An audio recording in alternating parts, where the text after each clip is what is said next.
Next जो हमने करना है वो हमारी डेफिनेशन है। कहता कोई भी दो मैट्रिक्स दिए हों एक्स पे, एक्स कोई सेट है उस पर दो मैट्रिक दिए हुए हैं, देन हम कहते हैं जो पहला मैट्रिक डी है वो स्ट्रॉन्गर होगा डी डैश से।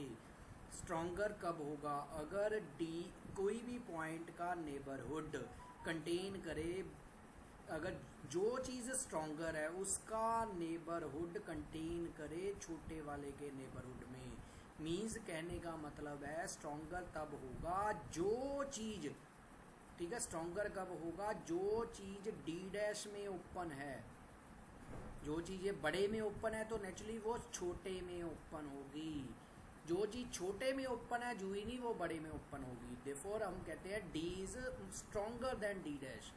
D stronger than d dash तब कहेंगे अगर डी में कोई भी पॉइंट का डी में neighbourhood, this is the subset in D dash में। उल्टा होता है एक तरह से, ये कह सकते हैं अगर जो चीज़ बड़ी है उसका नेबरहुड कंटेन करे उसमें। मीन्स कहने का मतलब है कोई भी सेट जो डी डैश में ओपन है, बड़े में ओपन है तो नेचुरली वो छोटे में होगा, बट छोटे में ओपन जो ही नहीं वो बड़े में होगा। That's why this is d dash is called, d is called stronger neighbour metric than d dash. ठीक है, एक तो ये डेफिनेशन होनी चाहिए।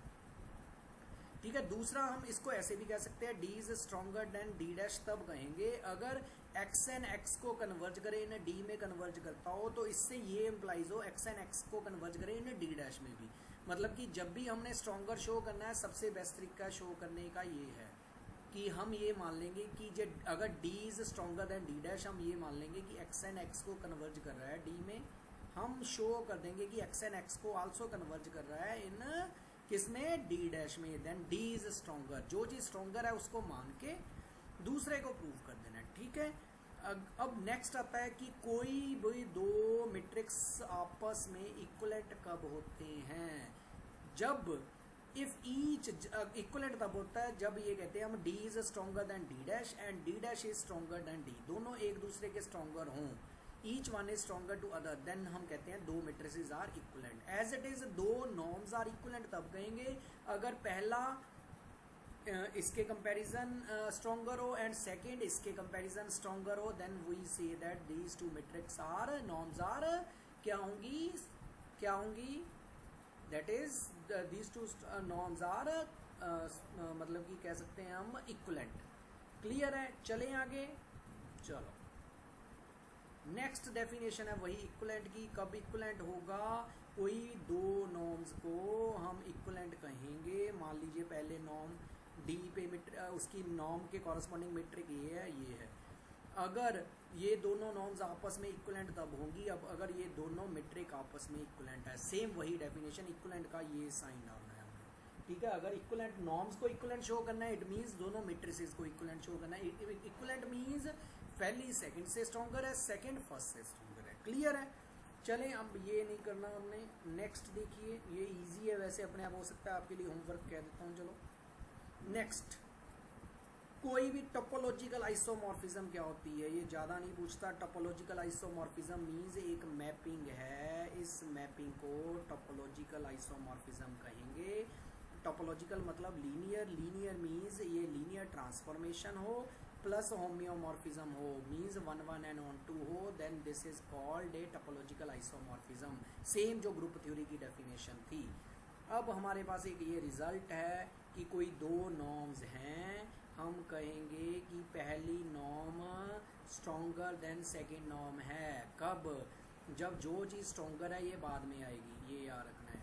Alpha is any scalar, norm ये स्ट्रॉन्गर है देन दिस ये इधर आएगी, जो चीज़ वीक है वो इधर आएगी। ठीक है जी, अब इसको हम प्रूव करते हैं। ठीक है, हमने क्योंकि ये दो नॉर्म्स हैं उसके कॉरस्पॉन्डिंग हमने मैट्रिक ले लिया ये। ठीक है, अब हमें गिवन है ये नॉर्म इससे स्ट्रॉन्गर है। नॉर्म की क्या डेफिनेशन है कि नॉर्म, इसकी नॉर्म का मतलब डी, इसकी नॉर्म का मतलब डी डैश, यही है इसका मतलब। यही हमने अभी किया है कि नॉर्म का मतलब क्या है। देखो अगर स्ट्रॉन्गर है, स्ट्रॉन्गर का क्या मतलब था? जो इसके कॉरस्पॉन्डिंग नेबरहुड है वो इसके नेबरहुड से छोटा होगा एंड इसके नेबरहुड में जीरो तो होगा क्योंकि इसे जीरो का ही नेबरहुड है, जीरो। ये नेबरहुड की इसने ये डेफिनेशन लिख दी जिसका सेंटर जीरो है, रेडियस आर है। इस सेम एज इट इज इसमें नेबरहुड जीरो, सेंटर जीरो है, रेडियस 1 है। ठीक है जी।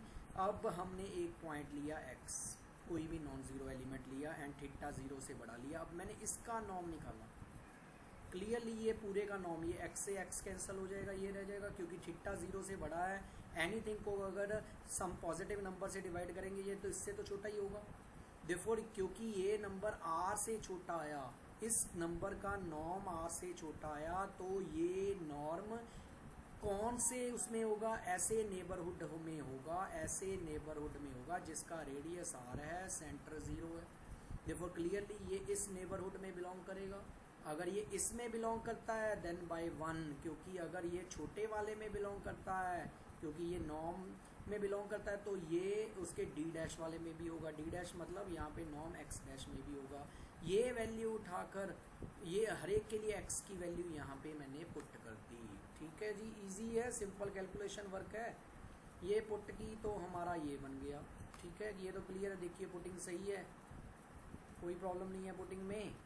ये पुट की, इसको क्रॉस मल्टीप्लाई किया, ये बन गया, इससे एक्स डैश की वैल्यू ये आई। अगर थीटा, क्योंकि वेरी वेरी स्मॉल, अगर थीटा को 0 पुट कर दें तो ये बन जाएगा। अगर इसको अल्फ़ा मान लूँ तो ये हमारा मीन्स हमारा वो पार्ट प्रूव हो गया। अब उल्टा हमें ये गिवन है, हमने शो करना है कि these two norms are equivalent. Equivalent कैसे शो करेंगे, एक सीक्वेंस ले लेंगे xn, हम मान लेंगे कि xn x को कन्वर्ज कर रहा है इन d पे कह सकते हैं या नॉर्म पे। हमने शो करना है ये d डैश पे कन्वर्ज करे।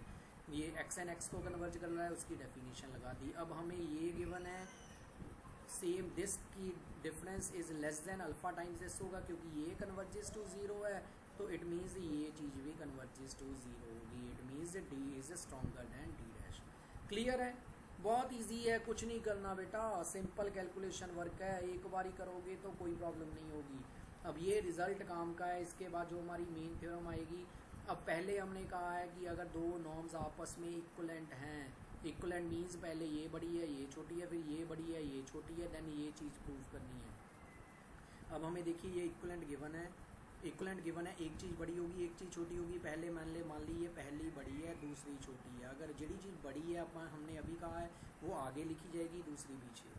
अगर उल्टा हो, ये बड़ी हो ये छोटी हो, तो ये आगे लिखी जाएगी ये पीछे लिखी जाएगी। ठीक है जी, अगर इसको मैं इधर ले जाऊँ ये बना। अब अगर इन दोनों को कंबाइन कर लूँ, ये हमारा नेक्स्ट पेज में आ जाएगा। ये देखिए, अगर इन दोनों को कंबाइन कर लिया तो हमारा ये बन गया। यही हमारी डेफिनेशन है। उसको मैंने पहले वाले को बीटा मान लिया, दूसरे वाला तो अल्फा है ही है। देखो इससे हमारा प्रूव हो गया। मतलब कि अगर दो नॉर्म्स आपस में इक्वलेंट हैं तो this thing is always true. जरूरी नहीं नॉर्म ऑफ एक्स डैश अंदर आएगी, यहाँ पे एक्स डैश आज लिख सकते हैं, यहाँ पर एक्स लिख सकते हैं, एक ही बात है। अब ये थ्योरम काम किया, ये इससे यूज़ होगा कि कोई भी फाइनाइट डिमेंशनल वेक्टर स्पेस जो होती है, नॉर्म्ड स्पेस होती है, उसकी सारी नॉर्म्स इक्वलेंट होती हैं। कोई भी नॉर्म एक्स, कोई भी फाइनाइट डिमेंशनल नॉर्म्ड स्पेस है, ये इसकी दो नॉर्म्स ले ली हमने ये दो शो करनी है कि ये दोनों नॉर्म्स आपस में इक्वलेंट हैं। अब इसके लिए कैसे शो करेंगे, क्योंकि ये दो नॉर्म्स हैं, एक्स पहली के नॉर्म के कॉरस्पॉन्डिंग उसको नाम दे दिया एक्स, दूसरी की नॉर्म के कॉरस्पॉन्डिंग उसको मैंने नाम दे दिया वाई। एक आइडेंटिटी फंक्शन डिफाइन किया x to y, identity function यही होता है। और ये हमारे इस चैप्टर में थ्योरम है, ये आपके लिए होमवर्क है। इजी है वैसे ये थ्योरम, जो भी आइडेंटिटी मैप होता है लिखने की भी जरूरत नहीं है, ये याद ही होता है कि आइडेंटिटी मैप जो होती है बाइजेक्टिव होती है। ये 1-1 भी होती है, ऑन टू भी होती है, इवन 1-1 ऑन टू एंड वो तो होता ही है linear transformation, therefore it is homeomorphism होती है। ठीक है जी, एंड इसमें आइडेंटिटी के केस में ये रिजल्ट भी हमेशा ट्रू होता है। ये आपने प्रूव करना हो कर सकते हो। ये थ्योरम 6 में इजी है, आप पढ़ के देखिए, इजीली हो जाएगा, कोई खास नहीं है। वैसे भी आइडेंटिटी ट्रांसफॉर्मेशन में ये रिजल्ट हमेशा ट्रू है। Identity of x is equal to x है, ये बन जाएगा, ये प्रूव हो गया हमारा। देयरफॉर जब भी दो अगर ये हो तो अभी हमने थ्योरम की है कि अगर ये रिजल्ट ट्रू होता है तो दोनों नॉर्म्स आपस में क्या होती हैं, इक्वलेंट होती हैं। आई होप ये कंसेप्ट आपको सारा क्लियर हो गया होगा। ये इजी है जी, कुछ नहीं करना था, सिर्फ कैलकुलेशन वर्क था। ठीक है, चलो that's it for today, have a nice day.